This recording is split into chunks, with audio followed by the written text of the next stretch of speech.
আসসালামু আলাইকুম। ডার্ক বুকের প্রথম এপিসোডে আপনাদেরকে সবাইকে স্বাগতম জানাচ্ছি। আমি শোয়েব সিদ্দিক।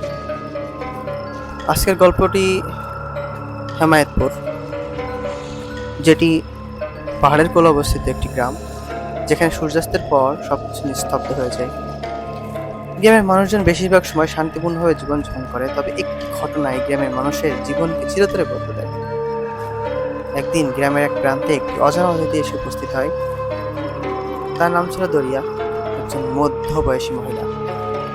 তার পোশাক ছিল অদ্ভুত ও পুরনো ধাঁচের, এবং তার চোখে ছিল এক ধরনের গভীর বিষণ্ণতা। বলে রাখা ভালো, দরিয়া গ্রামের প্রধান আলী রেজার বাড়িতে আশ্রয় চান তিনি।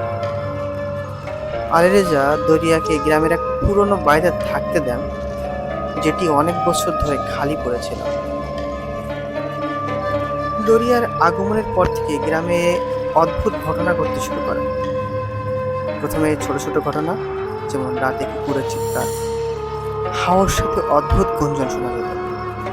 কিন্তু ধীরে ধীরে ঘটনা আরো ভয়ঙ্কর হলো।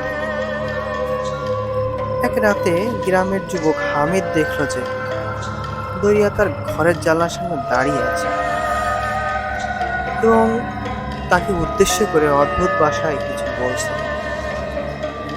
হামিদ তার ভাষা বুঝতে পারল না এবং আতঙ্কিত হয়ে পড়ল। পরদিন সকালে পুরো ঘটনাটি সেই গ্রামবাসীদের জানায়। তখন গ্রামের বড়দের একজন, তার নাম ছিল হোসেন, তিনি বললেন যে তিনি দরিয়াকে চেনেন। দরিয়া একসময় এই গ্রামের বাসিন্দা ছিলেন, কিন্তু গ্রামের এক পুরনো গুজব অনুযায়ী দরিয়ার উপর একটি অভিশাপ ছিল। সেই অভিশাপের ফলে দরিয়া যখনই গ্রামে যান, সেই গ্রামের উপর অশুভ শক্তি ছড়িয়ে পড়ে। বলে রাখা ভালো, হোসেন আরো বলেন, দরিয়ার পরিবার একসময় কালো জাদুর সাথে জড়িত ছিল, এবং দরিয়ার অভিশাপ সেই জাদুরই ফল। গ্রামবাসীরা আতঙ্কিত হয়ে পড়ল এবং সিদ্ধান্ত নেয় দরিয়াকে গ্রাম থেকে বের করে দেওয়া হবে। গ্রামবাসীরা যখন দরিয়াকে গ্রাম থেকে বের করে দেওয়ার জন্য তার বাড়িতে যায়, তখন তারা দেখতে পায় দরিয়া এক অদ্ভুত আচার অনুষ্ঠান পালন করছে। তিনি মাটিতে একটি বৃত্ত এঁকেছে এবং তার মাঝখানে বসে মন্ত্র করছে।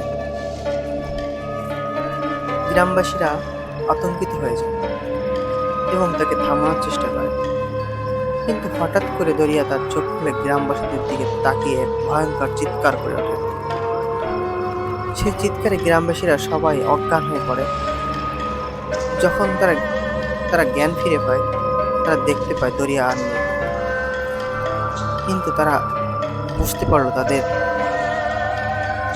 উপরে কোনো এক শক্তি যেন ভর করে আছে, তাদের উপরে অভিশাপ রয়ে গেছে। দরিয়ার চিৎকারের পর গ্রামবাসীদের জীবনে নানা বিপদ আসতে শুরু করে।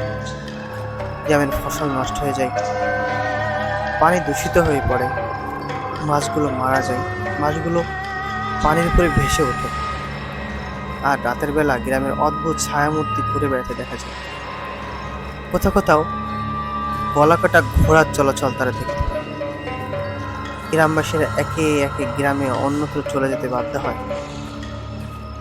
কিছুদিন পর আসমান গ্রাম সম্পূর্ণভাবে জনশূন্য হয়ে যায়। তবে সেই পুরনো বাড়িটি যেখানে দরিয়া থাকতেন, সেই বাড়িটি এখনো দাঁড়িয়ে আছে। গ্রামের লোকেরা বিশ্বাস করে দরিয়ার আত্মা সেই বাড়িতে এখনো অবস্থান করছে এবং যে কোনো সময় ফিরে আসতে পারে। আসমান গ্রামটি এখন শুধুই একটি ভৌতিক গল্পের অংশ, কিন্তু যারা সেই গ্রামে বাস করত, শুধুমাত্র তারাই জানে এই গল্পের সত্যটা কতটুকু। দরিয়ার অভিশাপ এখনো তাদের মনে ভয় সৃষ্টি করে, এবং তারা এখনো পর্যন্ত যারা ওই গ্রামে বসবাস করছে, তারা প্রার্থনা করে যেন সেই অশুভ দরিয়ার আত্মা আর কখনো সেই গ্রামে ফিরে না আসে। ধন্যবাদ।